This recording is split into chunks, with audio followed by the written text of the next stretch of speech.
Hello दोस्तों, कैसे हैं आप सब लोग। होप कि आप सब लोग बहुत ही अच्छे होंगे। दोस्तों आज हम लोग अपने कॉस्ट अकाउंटिंग के नेक्स्ट चैप्टर को स्टार्ट करने जा रहे हैं, जिसका नाम है मटेरियल इन्वेंटरी कंट्रोल। ठीक है। अब दोस्तों यानी कि मटेरियल की जो कॉस्ट होती है, अब दोस्तों आप बहुत सारे बच्चे कंफ्यूज होंगे, सही ये मटेरियल तो हमको पता था, सही ये इन्वेंटरी क्या होती है। ठीक है दोस्तों, मटेरियल को ही इन्वेंटरी कहा जाता है, बस थोड़ा सा टेक्निकल सेंस थोड़ा सा अंतर होता है। ठीक है। अब दोस्तों वो मैं आपको बताऊंगा, यानी कि यहाँ बताना चाहता है कि जब भी कोई मटेरियल होगा हमको उसकी कॉस्ट को क्या करना है, कंट्रोल करना है। कंट्रोल का मतलब कि भैया खर्चा ज़्यादा ना हो जाए, खर्चा कम से कम रहे, क्योंकि खर्चा कम से कम रहेगा तो प्रॉफिट में यार ज़्यादा से ज़्यादा रहेगा। ठीक है। तो इस चैप्टर के अंदर हम लोग पढ़ने जा रहे हैं कि जो भी मटेरियल होगा उसकी जो कॉस्ट है, ठीक है जी, उसको हम लोग कैसे कंट्रोल करें, उसके टेक्निक्स को पढ़ने जा रहे हैं। ठीक है जी, उसके टेक्निक्स और मेथड्स को पढ़ने जा रहे हैं। ठीक है। अब दोस्तों बहुत सारे बच्चों के मन में डाउट होगा, सर ये इन्वेंटरी होता क्या है। दोस्तों इन्वेंटरी का मतलब होता है all those physical stock of goods, यानी कि जो भी आपके पास में सामान गुड्स अवेलेबल है विच आई हेड फॉर मैन्युफैक्चरिंग, जो कि आप बिजनेस के अंदर उसको मैन्युफैक्चर करने वाले हो। ठीक है ना जी। अब उसी को बोलते हैं इन्वेंटरी। यानी कि मान लो अगर आपके बिजनेस में आप बिस्कुट बना रहे हो, ठीक है, बिस्कुट का एग्जाम्पल बहुत हो गया है, मैदा जो आपका होगा वो इन्वेंटरी होगा, चीनी जो आपका होगा, शुगर, वो भी आपका इन्वेंटरी होगा। इसको आप मटेरियल भी कह सकते हो। और इन्वेंटरी का मतलब वो सामान जो हम लोग प्रोडक्शन के प्रोसेस में यूज करने वाले हैं, जिससे कि बिजनेस हमारा स्मूथ तरीके से चलेगा। ठीक है। अगर ये हमारे पास नहीं होगा तो बिजनेस में करोगे क्या। आप सोचो कि बिजनेस में अगर आप बिस्कुट बनाते हो, मैदा ही नहीं है, तो बिस्कुट बनाओ कैसे बनाओगे, नहीं बना पाओगे ना, शुगर ही नहीं है। ठीक है जी।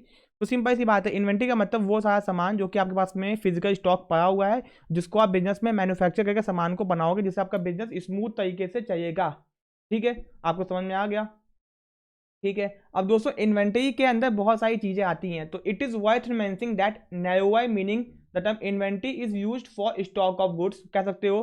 बट अगर वाइडर मीनिंग बात की जाए, इसके अंदर बहुत सारी चीजें आती हैं, जैसे कि इसके अंदर क्या क्या आ सकता है। एग्जाम्पल के तौर पर इसके अंदर इट में कंसिस्ट रॉ मटेरियल, यानी कि रॉ मटेरियल को भी क्या बोलते हैं, इन्वेंटरी बोलते हैं। वर्क इन प्रोग्रेस, आप कहोगे सर ये WIP क्या होता है। जैसे मान लो मैदा क्या हो गया आपका, रॉ मटेरियल हो गया। अब जब मैदे को आप बिस्कुट बनाने के लिए स्टार्ट करिए, मैदे को सान दिए, ठीक है ना जी, यानी कि अब प्रोसेस में वो आ गया, तो इसको बोलोगे वर्क इन प्रोसेस। इसको भी आप क्या बोलोगे, रॉ मटेरियल या फिर इन्वेंटरी बोलोगे। ठीक है जी। फिर कंपोनेंट्स, इक्विपमेंट्स, फिनिश गुड्स। अब भैया बिस्कुट बन के रेडी हो गया, ये भी आपका क्या है एक तरीके से, जब तक ये बिक नहीं जाता तब तक इसको आप इन्वेंटरी बोलोगे। यानी कि अगर कोई कच्चा सामान है, ठीक है, कोई अगर वर्क इन प्रोग्रेस यानी सामान अभी बन रहा है, आधा कच्चा आधा पक्का है, और बन के रेडी हो गया, फिनिश गुड्स है, तो इन तीनों को हम लोग क्या बोल सकते हैं, इन्वेंटरी बोल सकते हैं। ये देखो बहुत ही अच्छा यहाँ पे बताया गया है। अब दोस्तों टाइप्स ऑफ मटेरियल, ये तो आपको पता ही है कि मटेरियल जो होता है एक होता है डायरेक्ट, एक होता है इनडायरेक्ट। ये मुझे डायरेक्ट और इनडायरेक्ट बताने की जरूरत नहीं, आपको पता होगा। ठीक है जी। डायरेक्ट मटेरियल ये इनसेपरेबल पार्ट होता है सामान का, जिसको आप अलग नहीं कर सकते हो। ठीक है जी। ये सामान का प्राइम कॉस्ट होता है। ठीक है जी। ओके। अब इनडायरेक्ट मटेरियल वो होता है जो कि कैन नॉट बी इजी, जिसको हम आसानी से पहचान नहीं सकते हैं। ठीक है जी। For example in the production of garments, thread and thread जो होता है वो आपका इनडायरेक्ट मटेरियल होता है, आपको डायरेक्टली आंखों से नहीं दिखता। This type of material is a part of factory cost, ये फैक्ट्री के कॉस्ट का पार्ट होता है। ठीक है। अब दोस्तों वर्क इन प्रोग्रेस, यानी कि जो सामान अभी वर्क इन प्रोग्रेस है, यानी कि देखो मटेरियल में क्या क्या आता है, मैंने पहले कहा था ना, रॉ मटेरियल आ गया, इसके अंदर डायरेक्ट इनडायरेक्ट हो गया। फिर वर्क इन प्रोग्रेस, यानी कि जो सामान अभी बन रहा है, आधा कच्चा है और आधा पक्का है, उसको बोलते हैं वर्क इन प्रोग्रेस, यानी कि अभी ये प्रोसेस में है। ठीक है जी, ये हो गया। फिर मटेरियल ऑफ फिनिश गुड्स, यानी कि जो सामान फिनिश गुड्स बन के एकदम रेडी हो गया है, उसको भी इन्वेंटरी कहते हैं। यानी कि इन तीनों को तो इन्वेंटरी कहते ही कहते हैं। ठीक है। फिर मटेरियल ऑफ इक्विपमेंट्स, अब छोटे मोटे जो इक्विपमेंट्स होते हैं ना, उसको भी मटेरियल इन्वेंटरी कहते हैं। जैसे कि यूज टूल, स्क्रू हो गया। अब मान लो कि कोई टॉय बनाए हो, टॉय टॉय के अंदर कोई नट कसना है, ये नट भी आपका क्या हो गया, वर्किंग उसी में ऐड हो जाएगा। ठीक है जी। ये भी आपका क्या है, इन्वेंटरी है। फिर material of other goods include, कोई तेल हो गया, क्लीनिंग क्लॉथ हो गया, तेल हो गया। अब भैया टॉय को चलाने के लिए उसका पहिया जाम हो गया है, पहिए को ठीक करने के लिए आपने क्या बोलते हैं, ऑयल का यूज़ किया। ठीक है जी, तेल, वो तो दिखाई नहीं देगा ना, ये भी आपका इन्वेंटरी है, जो कि सामान बनाते बनाते उसमें कंज्यूम हो जाता है। मोटा मोटी बात किया जाए तो आप इसको याद कर सकते हो, raw material, work in progress और फिनिश गुड्स। साथ में आप इसके साथ में क्या बोलते हैं, मटेरियल ऑफ फिनिश गुड्स, जो भी आप यूज करते हो फिनिश गुड्स के अंदर, वो सब कुछ। इसका एग्जांपल याद करें ना, लूज टूल्स। ठीक है जी। ओके, ये आपका हो गया। फिर ये सब एग्जांपल देना, यूबिकेटिंग ऑयल हो गया, आपका क्लोथ हो गया, फ्यूल हो गया। ठीक है जी। हो गया। अब दोस्तों ये समझ में आ गया कि इन्वेंटरी क्या होती है, क्योंकि हमको यही सब इन्वेंटरीज हैं, यही सब सामान है जिसको हमको कंट्रोल करना है, क्योंकि अगर ज्यादा खर्चा हो गया इन सब के ऊपर तो भैया अपना नुकसान हो जाएगा। तो भैया मीनिंग ऑफ इन्वेंटरी तो मैंने आपको बता दिया, अब मटेरियल वो भी आपको मैंने बता दिया, दोनों चीज सेम ही होता है। तो दोस्तों इन्वेंटरी कंट्रोल एक इंटीग्रल पार्ट होता है प्रोडक्शन कंट्रोल का, यानी कि अगर प्रोडक्शन जब भी होता है तो इन्वेंटरी को कंट्रोल करना बहुत ही इंपॉर्टेंट है, क्योंकि अगर इसको कंट्रोल नहीं करेंगे तो नुकसान हो जाएगा, जिसके अंदर हम लोग physical as well as financial, यानी कि जो मटेरियल रखा हुआ है वो खराब ना हो जाए, और सस्ता यानी कि पैसे के फॉर्म में नुकसान ना हो। अब देखो सामान अगर पुराना ऑब्सोलेट हो गया तो भी नुकसान हो गया, और अगर मान लो कि महंगा सामान खरीद दिए तो भी नुकसान हो गया, यानी कि सामान नुकसान भी नहीं होना है। फिजिकल प्रोडक्शन फाइनेंशियल प्रोडक्शन दोनों प्रोडक्शन प्रोवाइड करनी है मटेरियल को। ये मत समझना कि सामान खरीद के आ गया तो बस उसको बचाना है कि भैया कहीं खराब ना हो जाए, सड़ ना जाए, इन सब से नहीं, वो उससे भी बचाना है, साथ में सस्ते से सस्ता सामान खरीद के आए, क्वालिटी को बिना गया है, ठीक है। तो फिजिकल कंट्रोल इंपैसिस की भैया क्वालिटी सामान की मेंटेन है and in proper quantity and proper time, यानी कि अगर फिजिकल कंट्रोल की बात की जाए तो क्वालिटी सामान की बनी है, क्वांटिटी बनी है, प्रॉपर टाइम पे और प्रॉपर जगह पे अवेलेबल है, ठीक है, to avoid the situation of shortage, जिससे किसी भी चीज की शॉर्टेज ना पड़े। फाइनेंशियल कंट्रोल का मतलब होता है कि कॉस्ट ऑफ मटेरियल, यानी कि सामान का जो दाम है वो कम से कम है, जिससे कि हमारा खर्चा कम से कम हो, ठीक है जी। तो आपको समझ में आ गया कि इन्वेंटरी कंट्रोल। अब इन्वेंटरी कंट्रोल होता क्या है, एक ऐसा तरीका जिससे हम अपने इन्वेंटरी को कंट्रोल करेंगे, उसका physical control plus financial control दोनों करेंगे तो वो इन्वेंटरी कंट्रोल आ गया। अब इसको मटेरियल कंट्रोल भी बोल सकते हो, ठीक है। अब ऑब्जेक्टिव ऑफ इन्वेंटरी कंट्रोल क्यों कहते हैं हम लोग, पहला है ऑपरेटिंग ऑब्जेक्टिव। तो अगर आप ये नहीं भी लिखोगे ना ऑपरेटिंग, बस आप हेडिंग सीख दोगे तो भी आपका काम हो जाएगा। पहला है कि टाइम पे मटेरियल अवेलेबल है, वेस्टेज कम से कम हो, प्रमोशन ऑफ मैन्युफैक्चरिंग एफिशिएंसी, हमारी काम करने की क्षमता एफिशिएंसी बढ़ जाए, बेटर सर्विस टू कस्टमर, अच्छा सामान दे, क्वालिटी वाला सामान दे, डिटर्मिनेशन ऑफ डिफरेंट ईयर कि कब सामान, अब हमको जब मटेरियल को कंट्रोल करेंगे तो हमको पता है कि कब मिनिमम स्टॉक बचा है, कब मैक्सिमम स्टॉक है, कब ऑर्डर करना है, कब हमारे पास एक अच्छा खासा स्टॉक मेंटेन है, ठीक है, ये पता चल जाएगा। एफिशिएंट सिस्टम ऑफ स्टोरेज, हम लोग एक अच्छा सिस्टम बनाएंगे अपने स्टोरेज का, क्योंकि हमको पता है कि जब कंट्रोल करना है तो भैया फिजिकल कंट्रोल भी करना है ना। अब फाइनेंशियल ऑब्जेक्टिव, ऑप्टिमम इन्वेस्टमेंट, भैया जो भी मटेरियल खरीदेंगे उसमें पैसा लगता है तो कितना पैसा खर्च करना है, एक इन्वेस्टमेंट होता है वो, तो ऑप्टिमम इन्वेस्टमेंट होना चाहिए। मिनिमम कॉस्ट ऑफ इन्वेंट्री, कम से कम खर्चा होना चाहिए। ऑप्टिमम स्टॉक टर्नओवर, यानी कि जितना जल्दी सामान आए रॉ मटेरियल उतना जल्दी वो कन्वर्ट हो जाए फिनिश गुड्स के अंदर, फिर मार्केट में जाके बिक भी जाए, तो ये बहुत जल्दी होना चाहिए, एज सुन एज पॉसिबल। अब फंक्शंस ऑफ मटेरियल कंट्रोल, क्या क्या फंक्शंस होते हैं, to keep sufficient stock of raw material की रॉ मटेरियल अवेलेबल है प्रोडक्शन प्रोसेस के लिए, कैपिटल इन्वेस्टमेंट कम से कम है, ठीक है, थेफ्ट ना हो जाए, वेस्टेज ना हो जाए, खराब ना हो जाए, सफिशिएंट रिकॉर्ड है हर मटेरियल की कब आया है, कितना आया, कितना कहाँ गया है, ठीक है, to keep material in store in such way that, इसको हम लोग आसानी से जब चाहे तब निकाल सकें, ठीक है, ऐसा ना हो कि घुसा के कहीं पे रख दिए। To transfer the material at right time, material को सही टाइम पे ट्रांसफर कर सकें, ठीक है। To compete keep complete record of regarding orders of material, की कब ऑर्डर दिया गया, कितना दिया गया, सब चीज़ का रिकॉर्ड होना चाहिए, ठीक है जी। अब दोस्तों मटेरियल को कंट्रोल करने के कुछ टेक्निक्स इसको बताए गए हैं, ठीक है जी।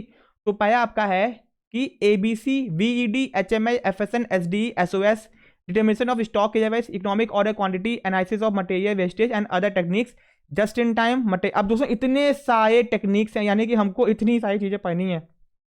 एग्जाम में पूछ देगा कि ABC एनालिसिस क्या होता है, तो आपको बताना होगा, सिंपल सी बात है। तो ये सब आपके मटेरियल कंट्रोल के टेक्निक्स हैं, यहाँ पे देख लो, ये आपका टेक्निक्स ऑफ मटेरियल कंट्रोल 1 2 3 4 5 6 7 8 9 10 ठो है, इसके अंदर भैया 3 ठो हैं, ठीक है जी, ओके। तो सबको पढ़ते हैं। अब एडवांटेज और importance of inventory control. Advantage क्या क्या है, एडवांटेज तो सिंपल है, बिजनेस में प्रोडक्शन प्रोसेस स्मूथ रहेगा, प्रॉफिट हमारा बढ़ेगा, मटेरियल कम से कम स्पॉइलेज खराब होगा, एम्प्लॉयमेंट लोगों की नौकरी बनी रहेगी, and effective system of record, चीज़ों को अच्छे से रिकॉर्ड कर पाएंगे, ठीक है जी। अब रिक्वायरमेंट और basis principle of material inventory control, यानी कि जब भी इन्वेंट्री कंट्रोल करो, यानी कि एक अच्छा मटेरियल कंट्रोल के सिस्टम में ये चीज़ें होनी चाहिए, यानी कि आप जब भी बिजनेस में किसी बिजनेस में मटेरियल कंट्रोल करने की कोशिश करो तो ये सब फीचर्स उसमें होने चाहिए। पहला, प्रॉपर कॉर्पोरेशन और कोऑर्डिनेशन होना चाहिए डिफरेंट डिपार्टमेंट्स के बीच में, A department, B department, C department और D, इन सब के बीच में कोऑर्डिनेशन होना चाहिए, जिससे पता हो कि किसको क्या रिक्वायरमेंट है। सपोज मैदा आया है और C डिपार्टमेंट, सॉरी इस डिपार्टमेंट को चाहिए, A को चाहिए, तो A को चला गया, अब A के पास बच गया मैदा और D को भी चाहिए, तो A से D तक अपने आप ट्रांसफर हो जाए, तो कोऑर्डिनेशन होगा तब ना हो पाएगा। सेंट्रलाइज परचेजिंग हो, सामान कब आया, क्लासीफाई, उसको छाटना, फिर उसको कोड देना, हर सामान का कोड होता है। देखो अब बिजनेस में नमक नहीं बोलोगे, नमक को एक कोड दे दिया जाएगा कि हाँ भैया बिस्कुट में नमक डालना है, तो नमक का एक कोड होगा, वो कोड से उस सामान को बुलाया जाएगा जिससे कंफ्यूजन ना हो, ठीक है। तो कोड, सामान को कोड देना, क्लासीफाई करना, छाटना, शेड्यूल करना, ठीक है। फिर मटेरियल को इंस्पेक्शन करना, फिर स्टैंडर्ड फॉर्म्स, हर चीज का फॉर्म होना चाहिए, सामान को मंगाना है, सामान को इशू करना है, सामान को ट्रांसफर करना, हर चीज का फॉर्म होना चाहिए, ठीक है। इकोनॉमिंग इन परचेजिंग एंड यूज, सामान को जब भी खरीदो इकोनॉमी यानी कि सस्ता खरीदो और उसको अच्छे से यूज करो बजट बना के। गुड, और जो भी मेथड से इशू करो वो मेथड अच्छा होना चाहिए सिचुएशन के हिसाब से। अच्छे से स्टोरेज करो मटेरियल का, इंटरनल चेक करो कि कहीं कोई दिक्कत तो नहीं आई है।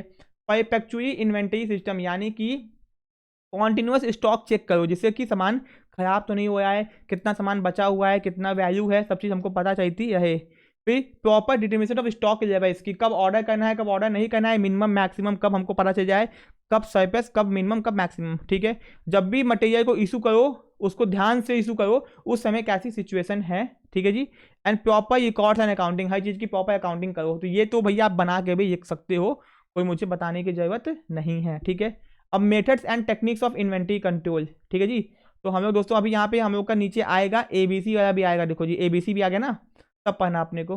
तो भैया methods and techniques of inventory control, यहाँ पे पहला है बजटरी टेक्निक, क्या है, बजट बना के हम लोग कंट्रोल करेंगे। तो भैया इसमें मुझे देखो पढ़ने की कोई जरूरत नहीं है, सिंपल सी बात है, आप किसी भी चीज़ का बना दो बजट कि भैया हमको इतना खर्चा करना है और उसी हिसाब से काम करो। जब खर्चा आपका ज़्यादा बढ़ने लगेगा तो आपको पता चलेगा क्योंकि आपका बजट आपको आगे खर्चा करना नहीं देगा, ठीक है जी। तो बजट एक बहुत अच्छा तरीका है किसी भी चीज़ को कंट्रोल करने का, ठीक है जी। तो for the purchase of raw material we required, हम लोग हमेशा परचेज बजट बनाते हैं जिससे कि हम उसमें उसकी क्वांटिटी और वैल्यू लिख देते हैं और जब भी हमको सामान खरीदना होता है तो हम उसके हिसाब से क्या बोलते हैं आराम से बजट बना के काम कर लेते हैं। ये हो गया आपका बजटरी टेक्निक, ये आपसे एग्जाम में पूछ रहे हो तो आराम से बना के लिख सकते हो, ठीक है जी। अब दोस्तों आता है सेलेक्टिव क्रेडिट कंट्रोल टेक्निक, ठीक है जी। अब दोस्तों ये क्या होता है, इसके अंदर आता है कि हम लोग कुछ स्पेशल चीज़ें होती हैं जिससे हम लोग चीज़ों इन्वेंटरीज को कंट्रोल करते हैं, ठीक है जी। जनरली बहुत सारे टाइप्स की इन्वेंटरी होती हैं जो कि हम लोग स्टोर करके रखते हैं बहुत सारे टाइप्स की। तो हर इन्वेंटरी एक बराबर नहीं होती है, किसी का दाम सस्ता होता है, किसी का महंगा होता है, कोई इंपॉर्टेंट होता है, कोई इंपॉर्टेंट नहीं होता है, कोई कम इंपॉर्टेंट होता है, कोई बहुत जरूरी होता है, कोई हमको सामान तुरंत चाहिए, किसी पे ध्यान देना पड़ता है, किसी को ठंडा रखना पड़ता है, किसी को गर्मी में रखना पड़ता है। तो डिफरेंट डिफरेंट टाइप्स के मटेरियल होते हैं और उनको हमको ध्यान से रखना पड़ता है। तो उनको हम क्या बोलते हैं कंट्रोल कैसे करेंगे, उसके टेक्निक्स भी अलग होते हैं। तो पहला है ABC, ये टेक्निक आपका पहला टेक्निक है जिसको बोलते हैं सेलेक्टिव क्रेडिट कंट्रोल। ये इसलिए बोला गया है सेलेक्टिव क्योंकि यहाँ पे हाई मटेरियल के नीड एंड नेचर के हिसाब से उसको हम लोग कंट्रोल करते हैं। तो इसका नाम है ABC, इसका मतलब ऑलवेज बेस्ट कंट्रोल, यानी कि इसमें हम लोग इसका फुल फॉर्म क्या है, ऑलवेज बेस्ट कंट्रोल। इसके अंदर हम लोग जो भी आइटम होता है, जो भी सामान होता है, उसको हम लोग 3 कैटेगरी में डिवाइड करते हैं, A कैटेगरी, B कैटेगरी और C कैटेगरी। A के अंदर वो सामान को रखते हैं जो बहुत ज़्यादा यूज होता है, मान लो कि बिस्कुट के अंदर क्या यूज होगा, मैदा और शुगर, तो हमने मैदा और शुगर को रख दिया A कैटेगरी में, ठीक है। फिर वो सामान जो कि मॉडरेट कंजप्शन होता है, बहुत कम इस्तेमाल होता है, ठीक है जी। जैसे मान लो कि क्या बोलते हैं आपका बादाम, ठीक है ना, या फिर काजू, काजू बिस्कुट कम इस्तेमाल होता है, ठीक है। फिर लो कंजप्शन वैल्यू, जिसका सामान जिसकी यूज बहुत ज़्यादा कम होती है, यानी कि जो सामान बिजनेस में बहुत ज़्यादा इस्तेमाल हो रहा है उसको रखेंगे A कैटेगरी में, जो सामान उससे कम इस्तेमाल हो रहा है उसको रखेंगे B कैटेगरी में और जो सबसे कम हो रहा है उसको रखेंगे C कैटेगरी में। तो इससे होगा क्या कि हम लोग सबसे ज़्यादा ध्यान देंगे किस वाले के ऊपर, A के ऊपर, उससे कम ध्यान देंगे B के ऊपर और सबसे कम ध्यान देंगे C के ऊपर। यानी कि हम लोग इससे क्या होगा कि हम लोग पाउंड नोट बचाएंगे और सिक्का अपने आप बच जाएगा, ठीक है। मेन सामान बचाओ बाकी सामान अपने आप बच जाएंगे। दोस्तों ये है सिंपल सा टेक्निक है जी, ओके। तो ये आप अपने हिसाब से बना के लिख दोगे, ठीक है, इसमें कोई दिमाग लगाने की जरूरत नहीं है, ठीक है।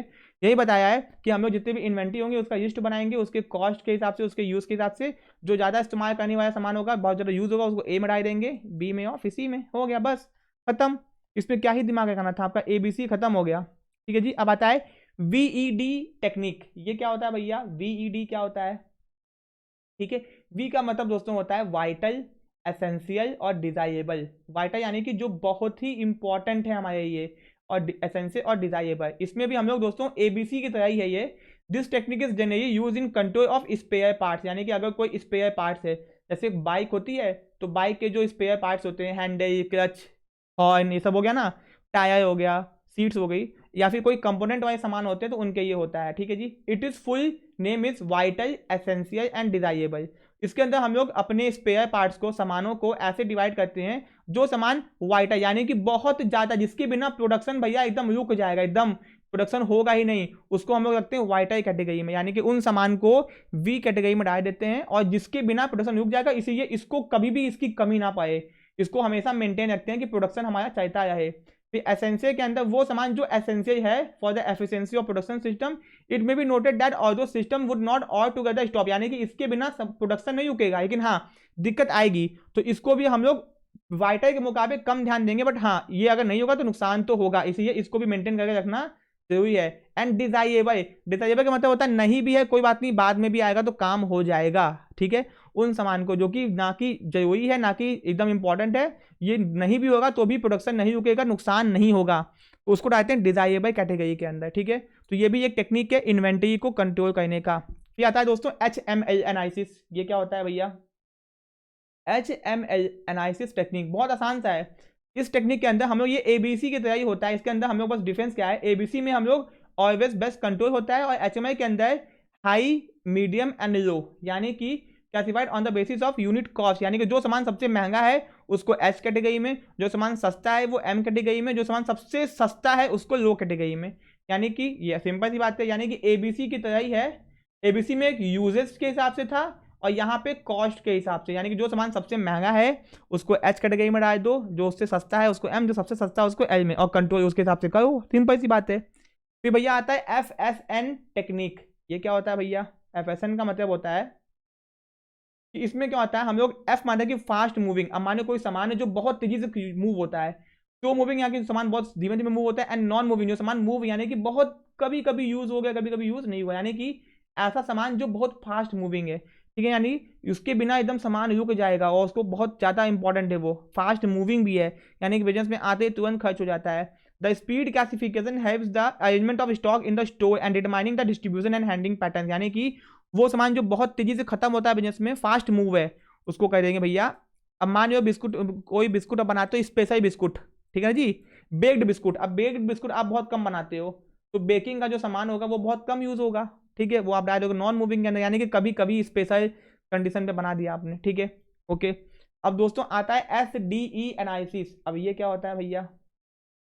SDE का मतलब होता है, ये टेक्निक हम लोग तब इस्तेमाल करते हैं इन दिस एनालिसिस। S का मतलब होता है स्केयर आइटम, जो कि बहुत आसानी से नहीं मिलता, बहुत कठिन ढूंढना पड़ता है इसको, तो वो सामान जिसकी सप्लाई बहुत शॉर्ट होती है उसको रखते हैं स्केयर आइटम, यानी कि इसको मेंटेन रखना बहुत जरूरी है। डी मतलब डिफिकल्ट, यानी कि ढूंढना मुश्किल है लेकिन मिल जाएगा, ढूंढेंगे तो मिल जाएगा, ठीक है जी। हाँ, ई मतलब होता है जो कि आसानी से अवेलेबल होता है लोकल मार्केट के अंदर, यानी कि जो सामान स्केयर है उस पर बहुत ध्यान देंगे, जो भैया डी यानी कि डिफिकल्ट है उस पर थोड़ा सा कम लेकिन ध्यान देंगे, और आपका ई मतलब जो कि आपका आसानी से अवेलेबल है उसको भैया ध्यान नहीं देंगे, क्योंकि कभी भी खत्म हो गया जाके खरीद के लेके आ जाओगे, ठीक है, ओके। अब दोस्तों आता है SOS, यानी कि सीजनल आइटम और ऑफ सीजनल आइटम। जो सीजनल आइटम है भैया उस पर हम थोड़ा ध्यान देंगे, जो सीजनल आइटम नहीं है उस पर कम ध्यान देंगे, ठीक है जी, ओके, ये आपका हो गया। तो दोस्तों यहाँ पे हमने सारे टेक्निक्स के बारे में सीख लिया, जो आप देखे होगे आपने, सारा टेक्निक्स आपको समझ में आ गया और कुछ है नहीं इसके अंदर, यानी कि बहुत आसान था। ABC भी आपने सीखा, VD, HMI, FSN, SD, SOS आपको समझ में आ गया कि कितने टाइप्स के आपके टेक्निक्स बताए गए हैं आपको इन्वेंट्रीज को कंट्रोल करने की, और कुछ भी इसके अंदर नहीं है, ठीक है। अब दोस्तों डिटर्मिनेशन ऑफ इन्वेंट्री और मटेरियल लिमिट्स एंड लेवल। देखो अब आप बिजनेस में हो भैया, आपको सामान प्रोडक्शन करनी है, ठीक है जी, अब प्रोडक्शन करनी है तो इसके ये जो इन्वेंट्री यानी कि जो आपका रॉ मटेरियल है वो अवेलेबल होना बहुत जरूरी है। तो कब वो सामान खत्म हो रहा है मिनिमम लेवल पे है, कब वो सामान मैक्सिमम लेवल पे है, और कब वो भैया ऑर्डर करने का समय आ गया है।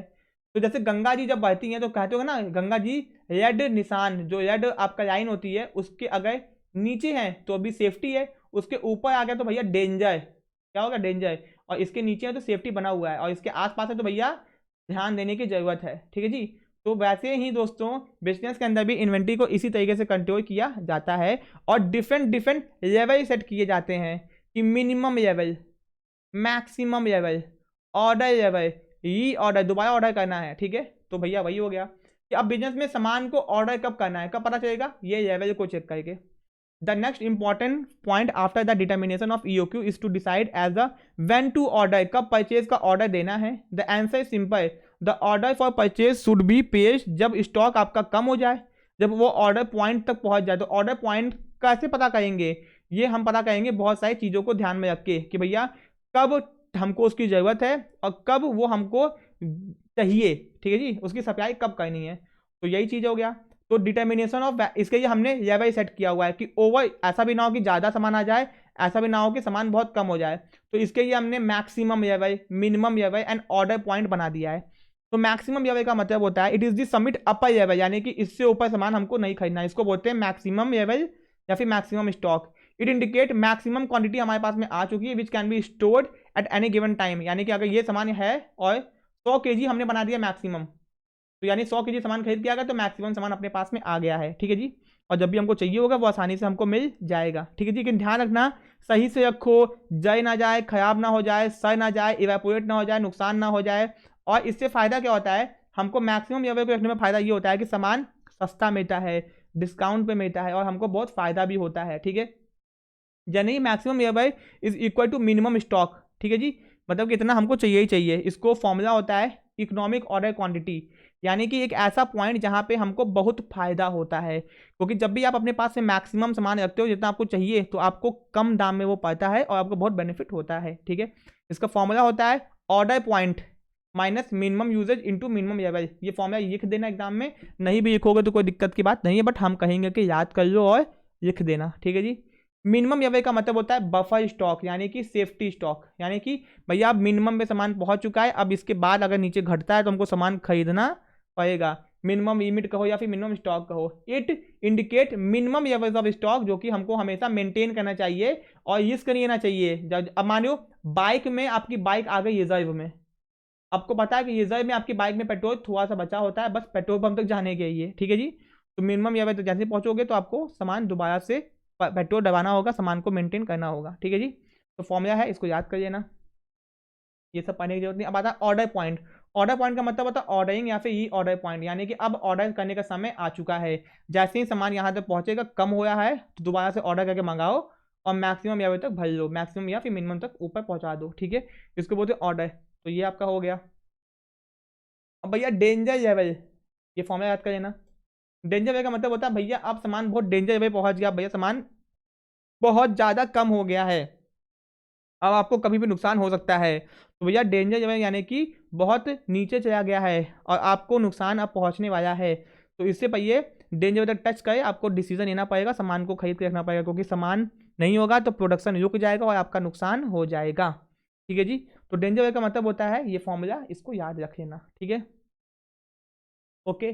और एवरेज का मतलब होता है दोस्तों, एक आपने एवरेज फिक्स कर दिया, ये छोड़ भी दो, कोई दिक्कत नहीं है। तो आपका जितने भी लेवल थे मैक्सिमम मिनिमम आपको मैंने बता दिया, आपको कोई दिक्कत नहीं होगी। अब भैया कभी कभी एग्जाम में पूछ देता है इकोनॉमिक ऑर्डर क्वांटिटी, एग्जाम में पूछता भी है। कहोगे सर जी हमारे सिलेबस में नहीं है बेटा, है, पूछा भी गया है और ये आपसे रॉन्ग क्वेश्चन में भी पूछ सकता है, कुछ होता नहीं है, बहुत सिंपल सा है। EOQ मतलब होता है कि भैया जब भी हम लोग कोई सामान खरीदें, ऑर्डर करें, तो इतना सामान ऑर्डर करें कि हमको इकोनॉमी, यानी कि वो इतना सस्ता पड़ जाए कि हमको बहुत फायदा हो जाए। यानी कि जब भी सामान खरीदो तो इतना सामान खरीद लो, इकोनॉमिक ऑर्डर दो, एक ऐसा ऑर्डर दो जिसमें आपको फायदा ज़्यादा से ज़्यादा हो और आपको सामान सस्ता भी पड़े, अच्छा भी पड़े, क्वालिटी का मिले और आपको मैक्सिमम बेनिफिट हो, ठीक है। तो important objective of inventory control, भैया हमारे इन्वेंट्री कंट्रोल का इंपॉर्टेंट ऑब्जेक्टिव ये होता है कि हमारा खर्चा क्या हो इन्वेंट्री का, कम से कम हो। एंड फॉर दिस हम लोग बहुत सारे लेवल सेट करते हैं जो कि आपको पता है, मिनिमम, मैक्सिमम, ठीक है। One of this aspect is to, इसका मेन काम क्या होता है, determine the size of order, कि हमको कितना ऑर्डर देना है, और ऑर्डर का साइज अगर बड़ा होगा तो भैया आपका कॉस्ट कम से कम होगा और आपको डिस्काउंट भी मिलेगा, ठीक है। तो by that supplier that should be exploited properly, और आप अच्छे से चीज़ों का बेनिफिट उठा पाओगे। तो in this context important economic is economic order quantity, यानी कि इकोनॉमिक यॉट साइज, इतना ऑर्डर करो कि आपको मैक्सिमम फायदा पहुंचे, ठीक है जी, ओके। तो भैया जो इकोनॉमिक ऑर्डर क्वांटिटी होता है मैंने आपको बता दिया कि इतना ऑर्डर करना है कि आपको डिस्काउंट मिले, सस्ता सामान मिले, ठीक है जी, बस। द कंसेप्ट ऑफ EOQ जो था वो दिया था FN हैरिस ने, 1915 के अंदर। और ईओक्यू का मतलब होता है साइज ऑफ परचेज ऑर्डर, इतना बड़ा साइज होना चाहिए कि आपको फायदा हो, जिससे कि आपकी कॉस्ट भी कम हो इन्वेंटरी की और आपको बेनिफिट भी हो। ठीक है, बस ओके।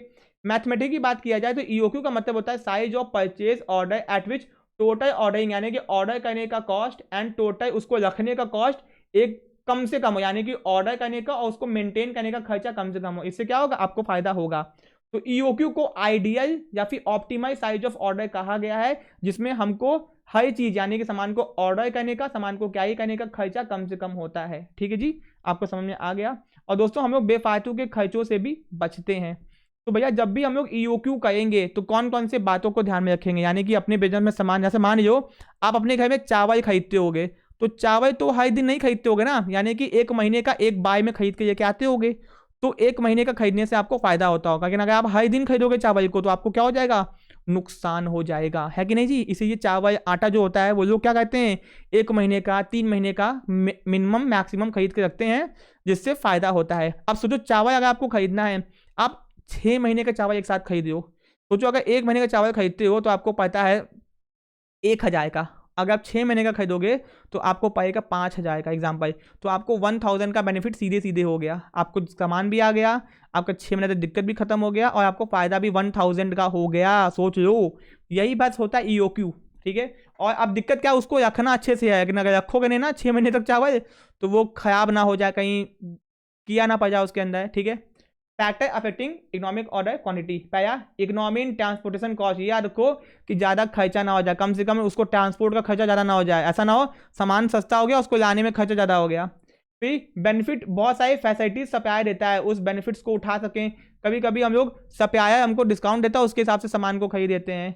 बिजनेस की फाइनेंशियल पोजीशन को भी ध्यान में रखना चाहिए, ऐसा ना हो कि पैसा है नहीं जबरदस्ती सामान को खरीदिए, ये भी दिक्कत की बात है। फ्यूचर अवेलेबिलिटी ऑफ मटेरियल, ये भी ध्यान रखें कि वो फ्यूचर में वो सामान अगर उससे कम दाम पे मिलेगा, तो इन सब बातों का ध्यान रखें और उसके हिसाब से डिसीजन ये। ठीक है, एजम्पशंस, यानी कि कुछ एजम्पशंस बताए गए हैं जब भी आप लोग ईओक्यू करना, यानी कि एक ऐसा ऑर्डर देना जिसमें आपको फायदा हो, तो इन बातों को ध्यान रखना।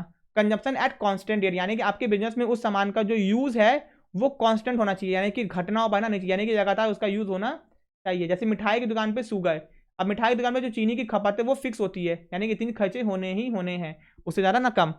फिर स्टेबिलिटी इन कॉस्ट, और कॉस्ट भी ज़्यादा ऊपर नीचे ना करे, स्टेबल रहे। फिर ये टाइम पे खरीद लो, आपको पता होना चाहिए कब आपको जरूरत है।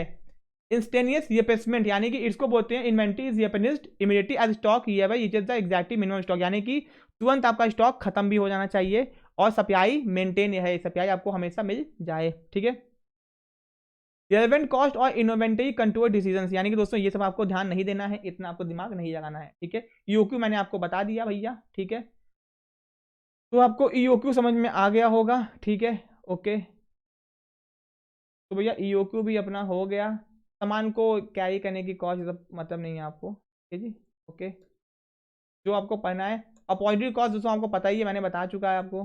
ठीक है, तो भैया ईओक्यू कैसे पता करते हैं, भैया ईओक्यू अगर आपसे पूछेगा एग्जाम में कि ईओक्यू को कैसे पता करते हैं, इकोनॉमिक ऑर्डर क्वांटिटी, तो इसका फॉर्मूला बताया गया है टैबुलर मेथड, टेबल बनाओ और पता कर लो। ठीक है जी, ओके, ठीक। एंड दोस्तों quantity discount of price break, यानी कभी कभी होता है क्या, डिस्काउंट्स मिलता है तो उसके कारण हमको बहुत फायदा होता है, ये भी कोई इतना काम का नहीं है। ठीक है जी, ओके।